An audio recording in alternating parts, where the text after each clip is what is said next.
The call came at 9:47 p.m. on a Friday night, exactly 12 hours before my sister Emma's wedding was supposed to begin. I was sitting in my home office in my penthouse, reviewing quarterly reports from my hospitality empire, when my phone buzzed with an unknown number. "Hello, is this Victoria Martinez?" The voice was professional but clearly uncomfortable. "Yes, this is Victoria. Who's calling?" "This is Jennifer from Elegant Affairs Wedding Planning. I'm calling about tomorrow's Martinez-Thompson wedding at the Grand Ballroom." I set down my pen. Emma had chosen the Grand Ballroom, one of the most prestigious wedding venues in the city. I knew it well. I'd been quietly admiring its architecture and prime location for months before making my move. "What about it?" I asked, though something in Jennifer's tone already told me this wasn't a courtesy call. I'm very sorry to inform you that your parents have requested we remove you from the guest list. They've asked me to tell you not to come tomorrow." The words hung in the air. I wasn't surprised. My relationship with my family had been strained for years, but the method stung. Having the wedding planner deliver the message instead of telling me themselves was peak Martinez family behavior. "I see," I said calmly. "That's fine, but tell them something." "What would you like me to tell them?" I smiled, looking out at the city lights below. "The venue they booked. I own it. The flowers, catering, photography, music, everything they've planned for tomorrow? All mine." There was a long pause. "I'm sorry, what?" "Jennifer, who do you think owns Elegant Affairs Wedding Planning?" Another pause, longer this time. I could almost hear her scrolling through contracts on her computer. The owner is listed as Grandview Hospitality Group." "That's right. And who owns Grandview Hospitality Group?" I don't." "Victoria Martinez. Me. I own your company, Jennifer. I own the Grand Ballroom. I own Martinez Floral Design. Yes, the company with my family's name that they hired for the flowers. I own Prestige Catering, Harmony Wedding Photography, and Symphony Strings. Every single vendor they've booked for tomorrow works for me." The silence stretched on for nearly a minute. "Ms. Martinez, what should I do?" I glanced at my watch. It was now 9:52 p.m. "Jennifer, at 6 a.m. tomorrow morning I want you to cancel everything. The venue, the catering, the flowers, the music, the photography, all of it. Send the cancellation notices to my parents and Emma directly." "But Ms. Martinez, the wedding is tomorrow. We can't just." "We can and we will. Check your employment contract, Jennifer. Section 12. Subsection C clearly states that Grandview Hospitality Group reserves the right to cancel any event with less than 24 hours notice in cases of client misconduct or breach of terms." I could hear her typing frantically. "I found it, but client misconduct? Discrimination against family members of the company owner qualifies as misconduct. They've violated our anti-discrimination policy." It wasn't entirely true, but it didn't need to be. When you own every piece of the puzzle, you get to decide how they fit together. After I hung up with Jennifer, I poured myself a glass of wine and settled into my leather chair. The irony wasn't lost on me. My family had spent years treating me like I was nothing, never bothering to ask what I did for work or how I could afford my lifestyle. They assumed I was struggling, maybe working some dead-end job, certainly not successful enough to warrant their attention or respect. They had no idea that the quiet, dismissed daughter they barely acknowledged had built a hospitality empire worth $340 million. It started 7 years ago when I graduated with my MBA. While Emma was planning her sorority parties and my brother Miguel was bouncing between startup ideas that never launched, I was working 80-hour weeks at a boutique investment firm. I lived in a studio apartment, drove a 10-year-old Honda, and saved every penny I could. My first acquisition was a struggling catering company on the verge of bankruptcy. I bought it for $180,000, my entire savings, and spent the next 2 years turning it around. I learned everything: food costs, labor management, vendor relationships, client service. I worked holidays, weekends, 16-hour days. While my family was posting Instagram photos from their vacations, I was building something real. From there, I started acquiring other struggling businesses in the events industry. A photography studio drowning in debt. A floral design company whose owner wanted to retire. A small venue that couldn't compete with the bigger players. One by one, I bought them, fixed them, and integrated them into what became Grandview Hospitality Group. The wedding industry is perfect for vertical integration. When you own the venue, the catering, the flowers, the photography, and the planning services, you control the entire customer experience and capture every dollar of profit. My clients loved the convenience of one-stop shopping, and I loved the margins. 3 years ago, I made my biggest acquisition, the grand ballroom itself. The previous owners were aging and ready to sell. I paid $12 million for the property, then spent another $3 million on renovations. It became the crown jewel of my portfolio. Booked solid for 2 years in advance, commanding premium prices. My family never asked about any of it. When I moved to a luxury penthouse, they assumed I was renting and probably couldn't afford it. When I started wearing designer clothes, they figured I was putting it on credit cards. When I drove up in my new BMW, my father actually made a comment about young people and their financial priorities. They never asked because they never cared. I was the daughter who didn't follow the expected path. Emma became a marketing manager at a prestigious firm. Miguel worked in tech consulting, both respectable white-collar careers they could brag about to their friends. I was just Victoria, doing something vague with events that they never bothered to understand. The distance between us grew wider after I missed Emma's engagement party last year. I was in Chicago, closing a deal to acquire 2 more venues, but I didn't explain that to them. I just said I couldn't make it. Emma accused me of not caring about family. Mom said I was becoming selfish. Dad wondered aloud if I was going through something. None of them bothered to ask what was so important that I'd miss a family event. They just assumed I was being difficult. The final straw came 3 months ago at Miguel's birthday dinner. I arrived straight from a client meeting, still in my business suit, and sat quietly while they discussed their lives, their jobs, their plans. When the conversation finally turned to me, Mom asked if I was still doing that party planning thing. Event management, I corrected. Same thing, Emma laughed. Victoria plans birthday parties for a living. Actually, I started to say, but Dad cut me off. The important thing is that you're happy, he said in that condescending tone parents use when they think their child has made disappointing life choices. Not everyone needs to be successful in the traditional sense. That's when I realized they would never see me as anything more than their underachieving daughter. It didn't matter what I built or accomplished. They had decided who I was, and that was that. So I stopped trying. I stopped attending family dinners. Stopped calling on birthdays. Stopped pretending we had the kind of relationship where they cared about my life or I cared about their approval. Which brought us to tonight. At 6 a.m. sharp, I was already awake, coffee in hand, when Jennifer called.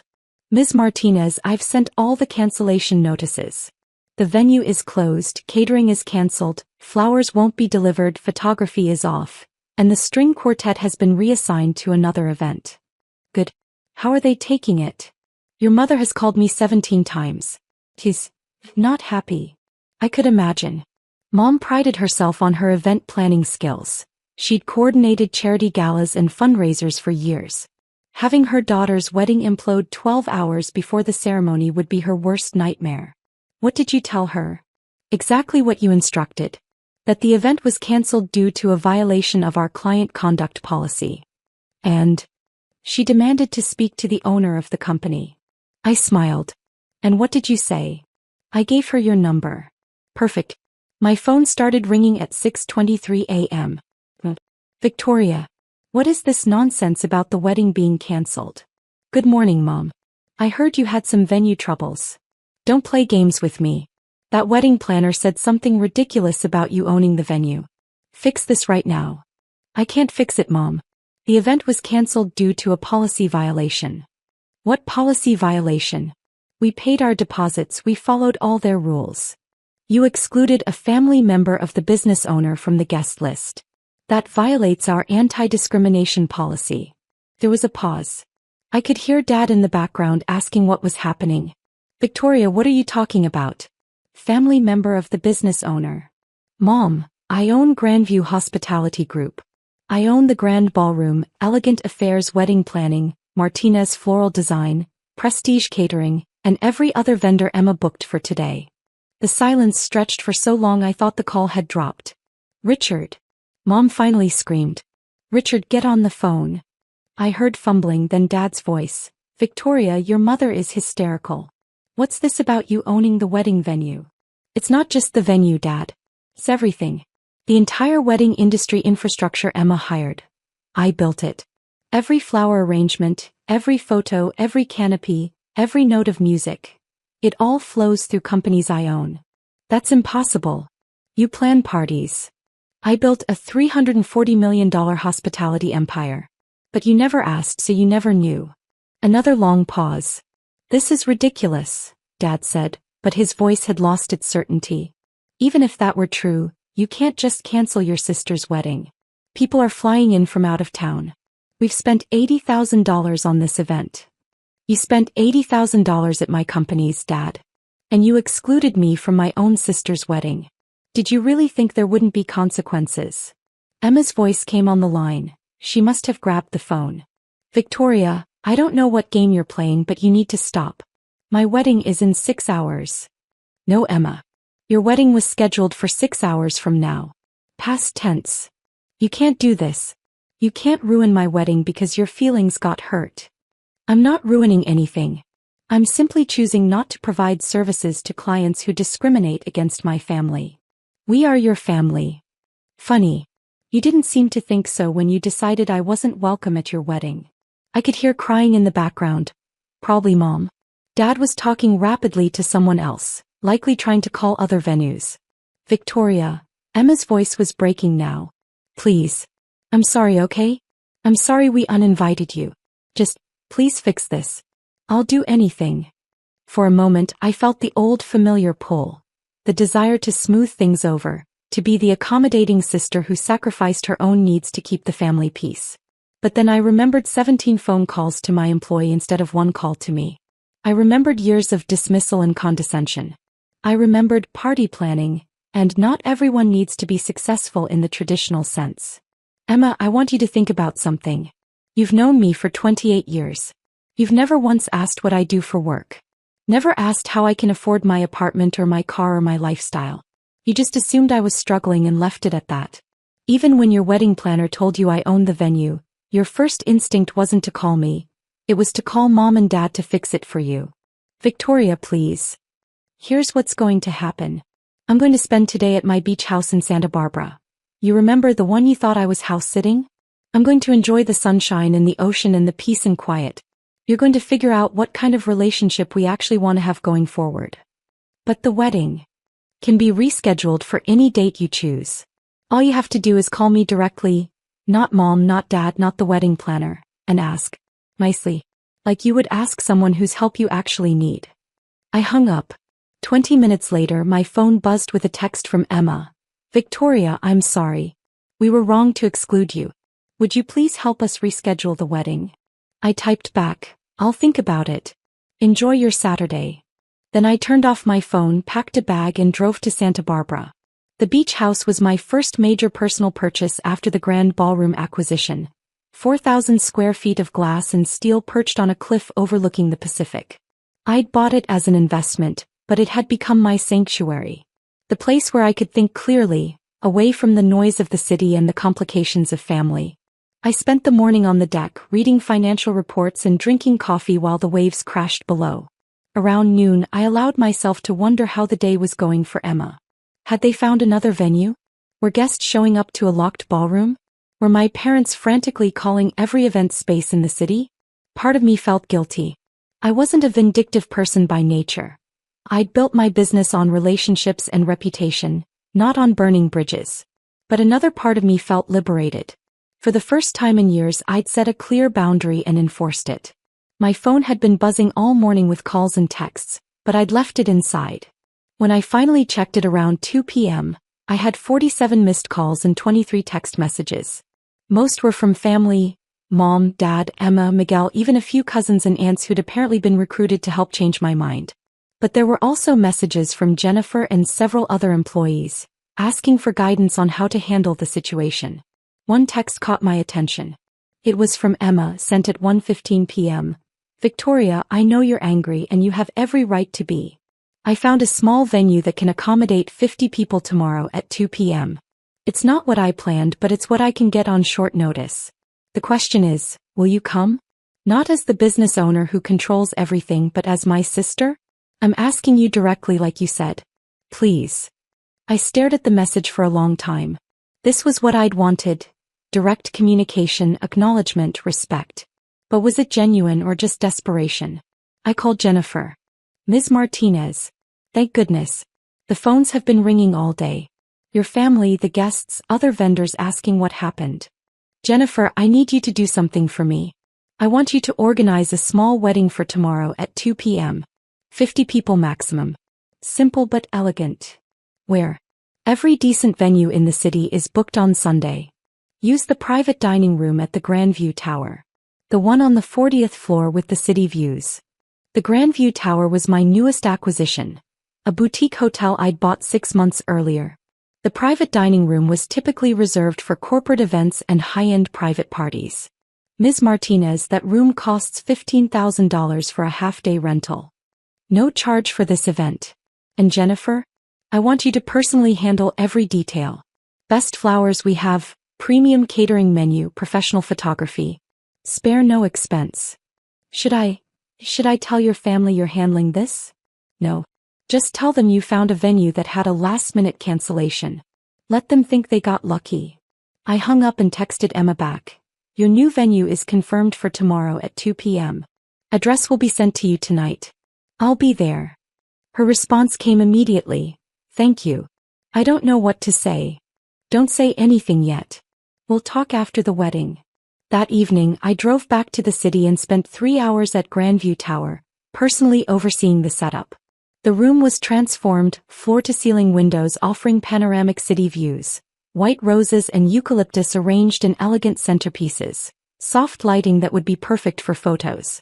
It was intimate and sophisticated, everything Emma had actually wanted but couldn't articulate when she'd been focused on booking the biggest, most impressive venue possible. The next day, I arrived at the wedding 15 minutes early, wearing a navy blue dress I'd bought specifically for the occasion. Elegant but not attention-grabbing. I wanted to blend in, to be Emma's sister rather than the business owner who'd rescued the event. The transformation in my family was immediate and obvious. Mom rushed over the moment she saw me, her eyes red from crying. Victoria, honey, I'm so sorry. We should never have. Mom, let's talk after the ceremony. Today is about Emma. But Emma herself appeared beside us, radiant in her dress but with a nervousness I'd never seen before. Victoria, I need to say something before we start. Emma, you don't need to. Yes, I do. She took my hands. I've been thinking all night about what you said. About never asking what you do, never really seeing you. And you're right. I've been so focused on my own life, my own success, that I never bothered to understand yours. She gestured around the room. This place is incredible. The flowers, the setup, everything, it's more beautiful than what I originally planned. And somehow you made it happen in 12 hours. Jennifer did most of the work. Jennifer works for you. This is your business, your vision, your success. And I never saw any of it because I never looked. I felt tears starting, which was not part of my plan for the day. Emma, I want to understand. After today, after we get back from our honeymoon, I want you to show me your business. I want to know who my sister really is. The ceremony was beautiful. Simple and heartfelt, with the city spreading out below us through the windows. Emma and David exchanged vows they'd written themselves, speaking about partnership and understanding and really seeing each other. I wondered if Emma was thinking about our conversation when she promised to always pay attention to the people she loved. During the reception, Dad approached me while I was standing by the windows, watching the sun set over the city. Victoria, I owe you an apology. Dad. No, let me say this. I've been thinking about yesterday, about the things you said. About us never asking about your work, your life. And I realized you're right. We made assumptions and we were wrong. He was quiet for a moment, looking out at the skyline. $340 million? That's the current valuation, yes. And you built it yourself? From nothing. From an $180,000 catering company that was about to go bankrupt. He shook his head slowly. I don't understand how we missed it. How we missed you. You missed it because you weren't looking. You decided who I was supposed to be and you never checked to see if that was actually who I became. You're right. And I'm sorry. The evening continued with small conversations like that. Family members approaching me with curiosity instead of dismissal, asking real questions about my business, my life, my plans. Miguel was particularly fascinated by the acquisition strategy and wanted to know if I ever invested in tech startups. A few cousins asked if I was hiring. For the first time in years, I felt like I was part of the family rather than someone they tolerated. But the most important conversation came at the end of the night, when the guest had left and the staff was cleaning up. Emma, still in her wedding dress, sat beside me on the couch in the corner of the room. Victoria, I have a question. What's that? Yesterday when you cancelled everything, were you trying to teach us a lesson or were you just done with us? It was a good question and I considered it carefully. Both, I think. I was definitely done with being treated like the family disappointment. But I also wanted you to understand that actions have consequences. You can't dismiss someone for years and then expect them to be available when you need something. And now I'm hopeful. Today felt different. You felt different. Emma nodded. I want things to be different. I want to be the kind of sister who knows what her sister does for work, who celebrates her successes, who includes her in important things. That would be nice. There's one more thing. Emma looked nervous again. David and I are planning our honeymoon and we wanted to ask, do you have any recommendations? You seem to know the hospitality industry pretty well. I smiled. I might have a few ideas. Where were you thinking? Somewhere tropical. With great food and maybe some activities. Budget isn't really an issue. We saved for 2 years. How do you feel about Maui? I know a resort there that might work perfectly for you. You know a resort? I own a resort. The Grandview Maui. It's all-inclusive, adults only, right on the beach. I could arrange something special for you. Emma stared at me. You own a resort in Maui? Among other things. Victoria, exactly how big is your business? I laughed. Emma, we have a lot to catch up on. 3 weeks later, Emma and David returned from their honeymoon with tans and stories and a completely different perspective on their family dynamic. Emma called me the day after they got back. Victoria, we need to talk. How was Maui? Incredible. The resort was perfect, the staff treated us like royalty, and the suite you arranged was better than anything we could have imagined. But that's not why I'm calling. I waited. I did some research while we were there. I looked up Grandview Hospitality Group. Victoria, you don't just own some wedding venues and a resort. You own hotels, restaurants, catering companies, event spaces. You have properties in 12 states. 15 states now. I acquired a boutique hotel chain in Colorado last week. And the revenue numbers I found online. Are those accurate? Probably not. Most of those websites underestimate. Victoria, you're rich. Like seriously rich. I'm comfortable. You're worth more than our entire extended family combined. I didn't respond to that, mostly because it was true. Why didn't you ever tell us? Emma, when would I have told you?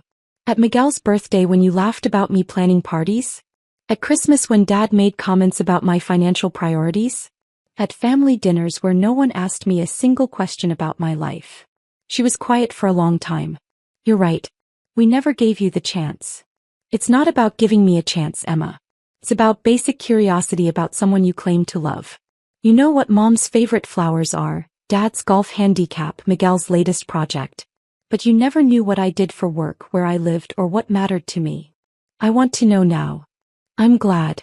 But it's going to take time to rebuild this. And we did rebuild it slowly. Emma started calling me once a week, not because she needed something but just to talk. She asked about my business, my goals, my challenges. She introduced me to her friends as her sister who owned a hospitality company, with pride in her voice instead of dismissal. Mom and Dad took longer to adjust, but they made the effort. Dad started reading business journals so he could ask informed questions about my industry. Mom stopped making comments about my lifestyle choices and started asking for my advice when she organized charity events. Miguel surprised me the most. 6 months after the wedding, he approached me with a business plan for a tech platform that could streamline hotel operations. Instead of just asking for money, he'd done months of research, identified specific problems in my industry, and developed a solution. I ended up investing $2 million in his startup. Not because he was family, but because it was a genuinely good business opportunity. The wedding that almost didn't happen became the turning point in our family relationships. Not because I used my business leverage to force respect, but because the crisis finally made everyone realize how disconnected we'd become. A year later, Emma asked me to be the maid of honor at her friend's wedding. The venue? The grand ballroom, of course. But this time I was there as her sister, not as the owner of the building. Though I did make sure the flowers were perfect. As I stood beside Emma at the altar watching her friend exchange vows, I thought about power and family and the difference between being heard and being seen. Money and business success had given me the power to cancel a wedding, but they couldn't force genuine relationships.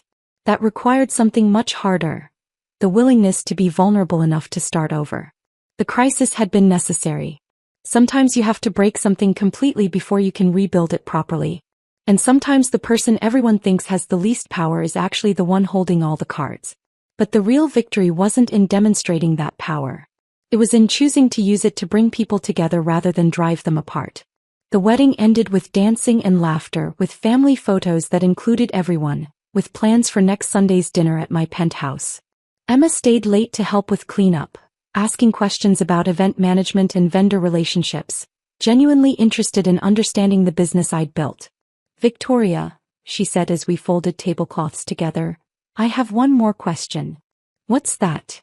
"If we ever plan another family event, will you help us with the arrangements?" I smiled. "Emma, all you ever had to do was ask."